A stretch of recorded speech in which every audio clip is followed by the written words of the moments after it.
تو سینکڑوں مرتبہ یہ چیزیں آ گئی۔ قوموں کی موت اور حیات کے قوانین قرآن نے دیے ہیں۔ قومیں کون سی قومیں ہیں، وہ کیوں تباہ ہوتی ہیں، کون سی ہیں، ان کو عروج کیوں ملتا ہے۔ عروج و زوال کہہ لیجئے یا موت و حیات کہہ لیجئے، اسی کو استبدال و استخلاف کی اصطلاح ہے۔ یہ اصطلاح کیا ہے؟ استبدال کے معنی ہے ایک قوم کی جگہ دوسری قوم، استخلاف کے معنی ہے ایک کی جانشین دوسری قوم۔ قوموں کی ہلاکت جسے کہا جاتا ہے ایک تو یہ چیز میں ہے کہ، اور وہ شاید کوئی چھوٹا سا قبیلہ کہیں ہو، کوئی اتنی بڑی آفت آ جائے کہ وہ سارے کا سارا ہی کہیں غرق ہو جائے، تباہ ہو جائے اس کی صرف داستانیں قرآن کہتا باقی رہ جائے، ایسی صورت بھی تاریخ میں آئی۔ لیکن بیشتر صورت جو قوم کی تباہی کی ہوتی ہے، استبدال ہوتا ہے، دوسری قوم آ جاتی ہے اس کی جگہ وہ اس کو آگے فتح کرتی ہے، اس کو اپنا غلام بنا لیتی ہے، اس کو محکوم بنا لیتی ہے۔ وہ قوم ہوتی ہے لیکن قومیت کی سطح پہ نہیں رہتی، مملوک ہو جاتی ہے، محکوم ہو جاتی ہے، اسے بھی قوم کی تباہی کہتے ہیں یہ ہے استبدال، ایک قوم کی جگہ دوسری قوم کا آ جانا۔ پہلی قوم صفحہ ہستی سے مٹ نہیں جاتی، دوسری قوم غالب آ جاتی ہے اور ان کو اپنا مملوک اور محکوم بنا لیتی ہے۔ یہ ایک چیز ہے جو قرآن نے متعدد مقامات پہ کہی ہے کہ تبدیل کر دی جائے گی یہ قوم۔ اور سنیے عزیزان من، یہ جو جماعت مومنین کا ذکر ہو رہا ہے، ان کے متعلق کیا کہا جا رہا ہے؟ ہاں انتم ہؤلاء تدعون لتنفقوا فی سبیل اللہ، کہا کہ اس نظام کے ابتدائی ایام میں تم سے کہا جا رہا ہے کہ یہ جو خدا کی طرف جانے والا راستہ ہے، یہ نظام ہے، یہ صحیح مملکت ہے، اس کے اسٹیبلش کرنے کے لیے تمہیں مالی ایثار کرنا ہوگا۔ فَمِنْكُمْ مَنْ يَبْخَلُ، تم میں کچھ وہ لوگ بھی جو ہیں وہ جو اس میں بخل برتتے ہیں، بطیب خاطر آگے بڑھ کے دل کی کشاد سے نہیں دیتے، بخل برتتے ہیں۔ بخلا کے معنی ہوتا ہے اپنی ذات کے لیے کچھ رکھ لینا انفاق کے معنی ہوتا ہے دوسروں کی بہبود کے لیے کھلا رکھ دینا۔ تو ان کی یہ کیفیت ہے، کیا بات ہے۔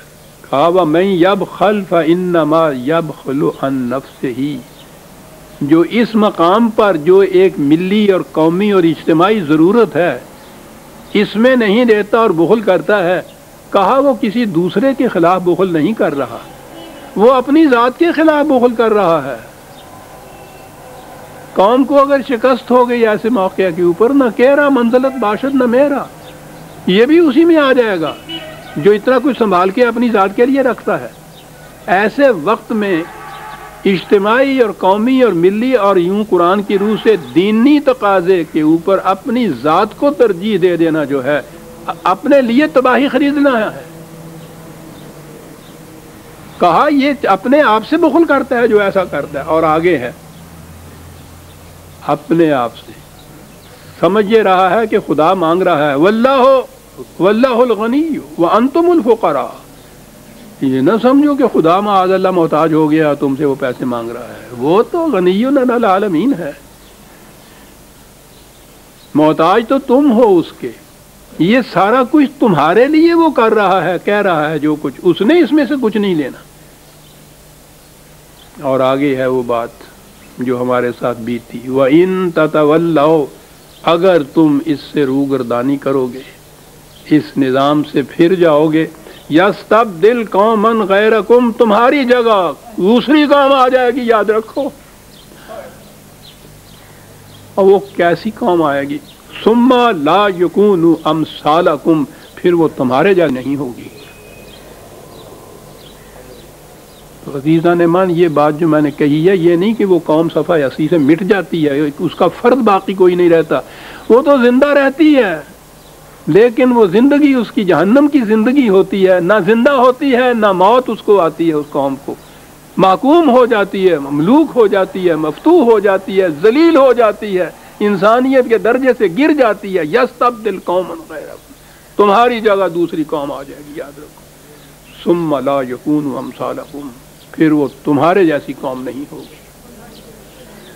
استبدال قومی کے لیے قرآن نے عزیزان من دو جگہ، ویسے تو متعدد مقام پہ یہ بات کہی ہے، لیکن دو جگہ اس نے، ایک تو یہاں کہا ہے کہ جب انفاق کی ضرورت ہو، یعنی مالی قربانی کی ضرورت جب ہو، تو اس وقت یہ چیز اگر بخل بڑھتا جائے گا تو وہ یاد رکھیے وہ قوم، دوسری قوم آ جائے گی اس کی جگہ لینے کے لیے، اور یہ قوم مغلوب و مفتوب ہو جائے گی۔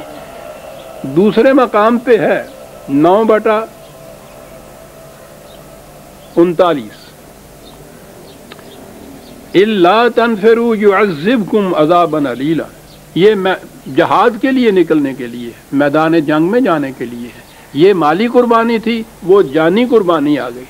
کہا اگر ایسے وقت میں تم نہ نکلو گے حق کی حمایت کے لیے، جان دینے کے لیے، تو اس کا نتیجہ بھی ایک علم انگیز عذاب ہوگا۔ محکومیت کا عذاب اس سے زیادہ علم انگیز اور کیا ہو سکتا ہے عزیزان مان، بشرطے کہ انسانیت کا مادہ اندر ہو اور انسان تذلیل کو بھی عذاب سمجھے، اور جو پھر اس کا عادی ہو جائے وہ سوال ہی نہیں ہے، اس کو کہنا اور جدی مار لائک پانے۔